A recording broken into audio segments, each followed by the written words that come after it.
and you made me brand new. Anybody brand new? Anybody brand new? Yeah. See, I'm brand new because of you. Yeah. Yo, what's good? What's poppin'? No, I'm recording a video. How we doing? Thanks for tuning into this video. I'm here to talk about a little behind the scenes and talk about me returning back to my first love, drums. So, man, where do we begin? Where do we start? I pretty much have like the typical drum story growing up, beating on pots and pans and waiting for the drummer to get off the drums after church. That's my story. I grew up as a PK, a pastor's kid in Maryland. I was actually born in Maryland. So I started playing drums at the age of 3. And then I would say the next big highlight came maybe around 12.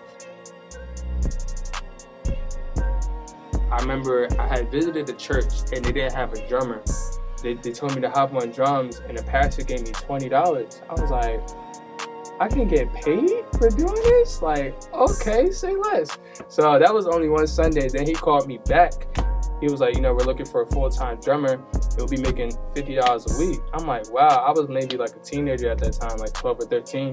And that was good money. So that was my first, I don't want to say gig because church is not a gig, but that was my first opportunity to drum for a church and ministry. I started hitting up the pastor like, hey, can I practice at the church? And he would let me in. But I would hit him up so much that he was like, I might as well give you a key. So I was like 13, 14. He gave me a key to the church. And like, I lied to you not, like Sunday through Sunday, like I was practicing all the time. And that's where I really started to perfect my craft. I would spend countless hours on YouTube and just listening, learning. And that's really how I began to grow my gift in drumming. All right, cool. So let's fast forward to college, Fairleigh Dickinson University. So up into college, the only people that heard me was in my church in New Brunswick, right? So I get to college and I remember going to the cafeteria and I saw this flyer for the gospel choir. I'm like, oh, say less. Like I was unfamiliar with the area. I was in North Jersey, Hackensack, Teaneck area. And I was like, let me get a part of this choir. So I remember for the big annual concert for the choir, I played drums to If You Did It Before by Ty Tribbett, and I sung for the first time. So that was like a really big deal. So that was really where my gift began to be exposed. Oh, yo, I don't think I ever told this story. So, all right, keep going.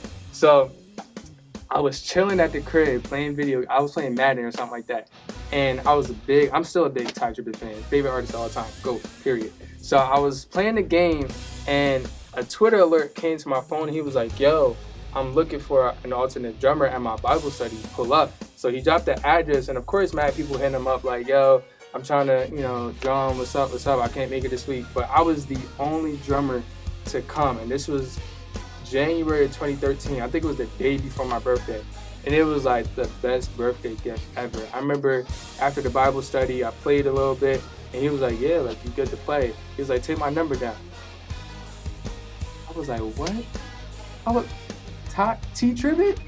Tyrone? I was like, man, it's lit. So for about a year and a half, I played drums at his Bible study along with BrandNew's and a lot of great musicians. And I just learned so much. Not even just about drums, but just about ministry and music. And like, honestly, sitting under the ministry of Ty Tribbett taught me a lot. I used to watch Life, Victory, Stand Out, and all these different albums and stuff by him. So to have the opportunity to be one of his mentees and learn from him, it was a dream come true. Like during that time, he won 2 Grammys, was going on tours. So like he would do the Grammys and the tours and come straight back to Bible study and teach the word and talk to me and tell me all about it. So it was honestly like one of the greatest experiences, and I cherish it in my heart forever. Shout out to Ty Tribbett, man.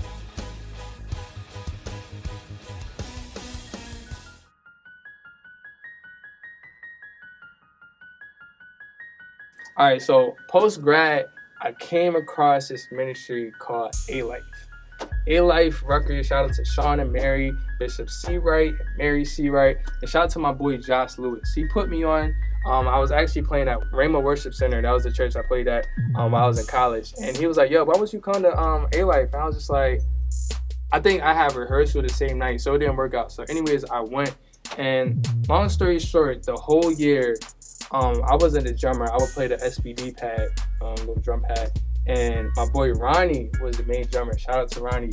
And like, I honestly just sat under him. And at A-Life, primarily we do like CCM type music, Bethel, Hillsong. We also do like different other genres of gospel, but it was so different. I was used to like churchy type music. So sitting under Ronnie and learning CCM music, and then also going to Rested Place as well, really brought in my musical creativity. All right, bet. So why did I stop drumming? It was around 2018 where I was at A-Life Retreat and I made this announcement and I was like, yo, I'm really considering quitting drumming. Early this month, I was considering quitting drumming. Like, I just don't have a passion for it. I know it's scary. I really battled with confidence, low self-esteem, doubt, comparison, all those different things. Like I said, I watched a lot of YouTube and I started to meet a lot of musicians. So when people would compliment me drumming, whether it's after church or after a gig, they'd be like, yo, you sounded really good. And I'd be like, nah, like, thanks, but I'm not as good as my boy Trey, like, or my boy Darius or somebody like that. And it's like, yo, they didn't even ask about Trey or Darius. They complimented you. So it's just like, I didn't embrace what God gave me. I would feel less than. It was just like, I didn't feel like I was good enough. I wanted to be a drummer, but I also knew there was more to me than drums. So that's one reason why I was just like, I'm gonna push drums to the side because God's called me to ministry, whether it's teaching and singing. I have a group called Team BrandNew's, so I really just pushed drumming to the side, and I was still a drum, but my heart wasn't there. You ever do something and your heart isn't really involved in whatever activity you're doing? That was me during that time. So yeah. So what brought me back to drumming? What brought me back to my first love? I don't know when you guys are watching this, but we're in quarantine. I've had a lot of time to sit down and reflect and just really spend time with God. And during this time, God has just really worked on my heart. There's been this ugly theme in my life for like the last year of me running away from God and my purpose and calling and all of that. I was just like, God, I want to be a normal person. I want to be an average person. And God is not called. If you're a Christian, you're not average at all. God is supernatural, and there's nothing average about that. Therefore, just during this time, spending time in the secret place, praying, worshiping, all of that, God just really began to transform my heart and transform my mind. Even just recording these drum covers. It's been 3 years since I've been in the studio. No, it's been 5 years since I've been in the studio and 3 years since I recorded the cover. It was because of the doubt and fear. I was scared what people was going to think about me. But even booking this session and being here right now was just a sign of faith. It was just like, you know what, I'm going to do it. Whether I sound crazy or not, whether it's perfect or not, like, I'm going to just have fun and I'm going to just share my gift with the world. So there is more to me than drums, but I am coming back to my first love. I will be coming out with videos frequently, hopefully like every week. Yeah, we here now, baby. We live. Hashtag brand new drums. You know what I'm saying? So you guys, thank you for following me throughout the journey. Shout out to all the people who encouraged me throughout the journey. The homie Wild Boogie, Nate, Sean, Cliff, Ronnie, Jared, Mom. I don't want to name mad people. I'm gonna drop some names because I know I forgot some, but I'm gonna drop some names in the video. But yeah, shout out, because like if I didn't have those people in my life, I probably would have quit. If there wasn't an A-Life, if I wasn't exposed to the power and the presence of God from the gift of drumming, I probably would have left it a long time ago. But God still has plans, and God is faithful, to be honest. So I thank God for his faithfulness. I thank you for your faithfulness. And stay tuned, man. There's many more great things to come. New music, new merch. Sky Vibes only season, you know what I'm saying? So this video long. I love y'all. Thank you for watching. Peace. Brand new forever, man.